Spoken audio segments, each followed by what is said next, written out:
Bueno, esa primera imagen es de Mercé, Alfred de Mercé, un médico francés que llega acá en tiempos de Carlos Antonio López. La tiene incluso a la hija de Don Carlos, por eso pudo hacer, o sea, tuvo todas las facilidades para viajar dentro del país, ese tipo de cosas. Esta dice una esclava en Itapúa. Curiosamente no tiene rasgos afro. Es una indígena guaraní o un budá probablemente. Tiene un crucifijo porque la religión siempre fue favorable a la sumisión, al sometimiento, más todavía se llama Ferber. La importancia de la esclavitud. Josefina Pla, que fue la primera y la mejor estudiosa se llama Hermano Negro en Paraguay, su libro es el 70 y algo. Dice que en fines de la colonia, o sea, comienza la independencia en 1800, 1810, un 10% de la población paraguaya era de origen afro. Eso continuó pese a lo que sostenga la literatura nacionalista hasta el final de la guerra de la independencia. Tuvimos todo ese periodo con esclavitud, digamos. En que, hasta que el conde de Eu, cuando vio que había esclavos, aunque él venía de un país también esclavócrata como Paraguay, exigió al gobierno provisorio que se le liberara a todos. Tampoco había muchos esclavos en la guerra porque se los mandó en masa a pelear y a esclavos no sabían pelear, murieron muchos. De todas maneras, vaya donde vaya en Paraguay ahora, encontrar rasgos negros y encontrar población afro. No es solamente Camacuay, ¿no? Es lo folclórico, lo publicitario, ¿no? En Carapeguá muchísima gente tiene ojos verdes, por ejemplo, que es un rasgo negro, un rasgo africano. Y la que clara, curiosamente. Está Bocada, está muchos lugares que eran. El norte de Concepción también tenía Tebego, que era un lugar donde Francia mandaba los negros y lo que él quería castigar como si fueran negros y los mandaba liberar. Uno mira censo, hay un censo eclesiástico de 1846 y hay pueblos como que quedó, que en ese momento era importante, ahora ya es un pueblito perdido, ¿verdad? Que tenía el 40% de la población esclava, ¿verdad? O sea, había más esclavos que criollos libres, ¿verdad? La experiencia de las mujeres. En general no hubo acá, como hubo en Brasil, esclavitud de facenda. O sea, no cosechaban algodón, no cosechaban café, ese tipo de cosas, sino que era doméstica la esclavitud. Y el estatus de la familia de Alcurnia, de Abolengo, digamos, los blancos del linaje, era tener muchos esclavos. Bueno, la orden jesuítica llegó a tener en la estancia de Paraguarí, que las misiones jesuíticas llegaban hasta Paraguarí, de hecho, 5.000 esclavos en el porque sobre pretexto de no esclavizar a los indios, a los indígenas que ellos tenían en las reducciones, importaban esclavos, sencillamente. Eso nacionalizó Francia y bajo el periodo de Francia, 1814, 1840, 36 años,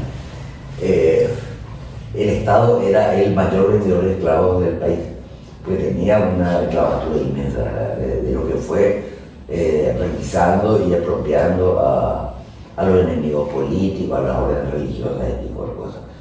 Lo que supone que el trabajo femenino era todavía más pesado porque las mujeres hacen trabajo doméstico.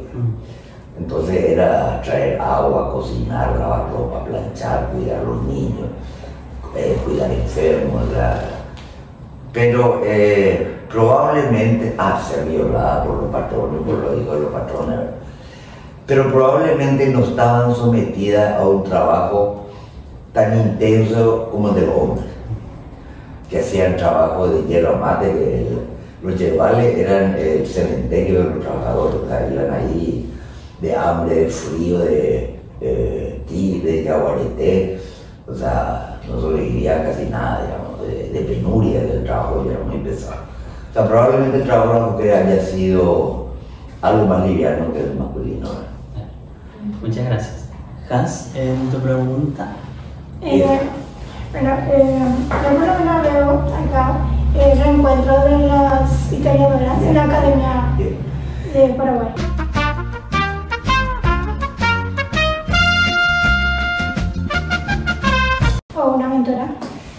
esas historiadoras son evenemenciales, dice la novelista francesa, la escuela, la última.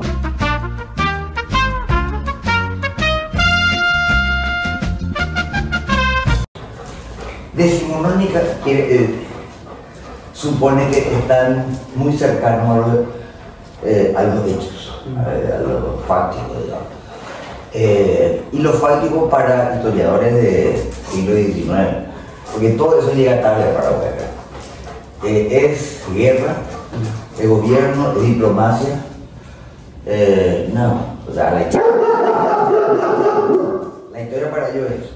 O sea, no hay vida cotidiana, no hay esclavos, no hay nada que no sea política. Sí. Y evenemencial quiere decir que se fijan en un evento, no en procesos de larga duración, sino en, sé yo, tal presidente asumió.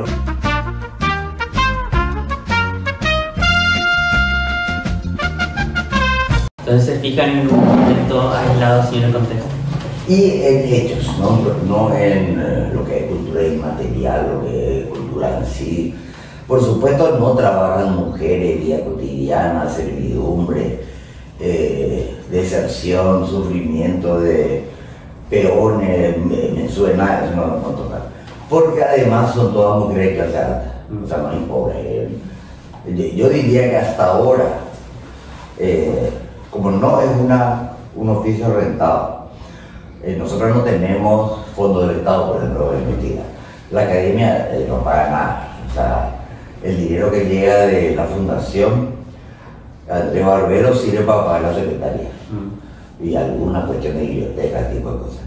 Entonces, necesariamente, los hombres también son políticos, son estancieros, son empresarios grandes que quieren como lustrar su nombre siendo historiadores.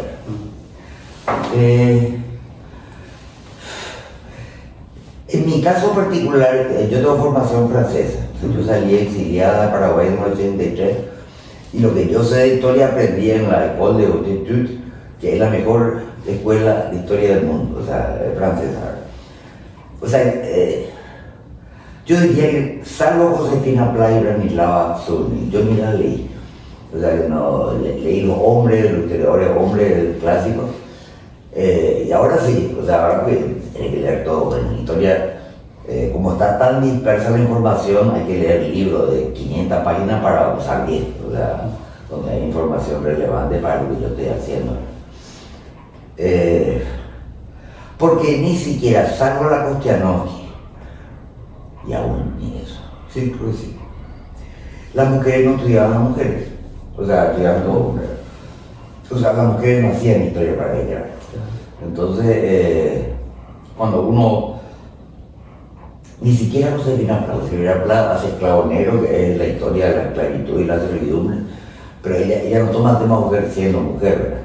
Blanca Surny un poco más porque ella es antropóloga, entonces no se puede hacer la historia de una sociedad sin hacer la historia de la reproducción, del parto de las mujeres, ese tipo de cosas. ¿Qué marcó esta generación? La guerra de la Triple Alianza, que es la que marca a todos los historiadores paraguayos. O sea, si no se trabaja ese libro, no ese evento no se historiador en Paraguay. Hasta yo trabajé en polémica francesa sobre la guerra porque me interesó y porque nunca nadie había trabajado eso. Y lo que hacían los hombres, por supuesto. Lo que hacían los historiadores masculinos, que son todos alumnas de esos historiadores. Sí. Pasamos a la pregunta de Nat. Sí. En cuanto también al rol de la mujer dentro del sindicalismo, entiendo que en esta imagen vemos a mujeres frente a lo que sería el Instituto Americano para el Desarrollo del Sindicalismo Libre. Ese instituto era financiado por Estados Unidos, o sea, es parte de la política exterior norteamericana que formaba o invitaba a colegios, a los militares, a los políticos y de pronto a las mujeres también, ¿verdad? Y el tema es un instituto que ya ni existe, habrá existido mientras existió el Fondo Norteamericano, ¿verdad? Pero se ve, y a diferencia de la anterior, esta foto es de mujeres de clase popular. O sea, no hay gente rica acá, no hay señoras ricas. Y uno se pregunta, porque una foto, te repito, es un enigma. ¿Qué aprendían? ¿Qué se les enseñaba? ¿Para qué iban allí? ¿De qué les servía? Yo no sé, incluso si estas, porque ahí señoras eran trabajadoras, eran obreras, por ahí eran gente de pueblo, gente de suburbio de la ciudad, que veían en estos cursos un espacio de sociabilidad con otras mujeres, no sé. Básicamente, y el rol del sindicalismo, recién ahora el Centro Campesino o la Sociedad Confederación Campesina Paraguaya tiene una líder mujer. Eso todavía no llegó al sindicalismo trabajador obrero paraguayo. O sea, son todos hombres, digamos. Entonces es medio... El indígena también, bueno, no hay movimiento indígena, hay movilidad de algún pueblo, digamos, pero movilización como conjunto de etnias no hubo y no hay hasta ahora. En algún momento dado tuvo también liderazgo femenino, o sea, hubo una ministra, una secretaria del indigenismo, del INDI, que fue mujer bajo el gobierno de Lugo.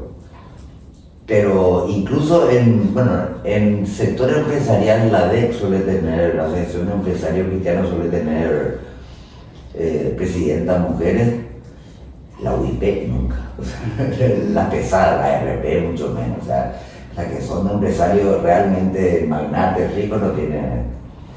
El sector cárnico también, con una mujer que tiene frigorífico, que ahora creo que le vendió aparte todo, ya lo quieren. Bueno, no da para hablar mucho tampoco. Bueno, pasamos a la última foto y la última pregunta. Esta foto sería de 1973 y lo que queremos saber con respecto a esta imagen es cómo era el modelo de la mujer durante el estronismo. Estas son esposas e hijas de militares estronistas. Lo que hay detrás es un cartel de campaña reelección, una de las tantas, creo que la sexta o la quinta campaña de reelección de Stroessner, que se hacía reelegir cada 4 años. Cada 5, 4, luego 5 después de la Revolución del 92. Hay otra serie de fotos. Ella es la esposa de un militar de intendencia, la del medio, la señora del medio. Hay fotos de esta misma chica con muchas más mujeres jóvenes inaugurando el buque presidencial que se llamaba General Stroessner en la Bahía de Asunción. El puerto. El puerto General Stroessner creo que se llama. Sí, no sé. Tengo ahí la serie que les puedo mostrar después. Y están así todo primaveral. Es anterior porque es 68, bueno, por lo menos tiene minifalda. Uno que tiene minifalda y eso es 68, 69, claramente. Aquí en el resto del mundo. Tienen pantalones, ¿sabes? Mujeres empiezan a usar pantalones en Paraguay, en Francia en el 20.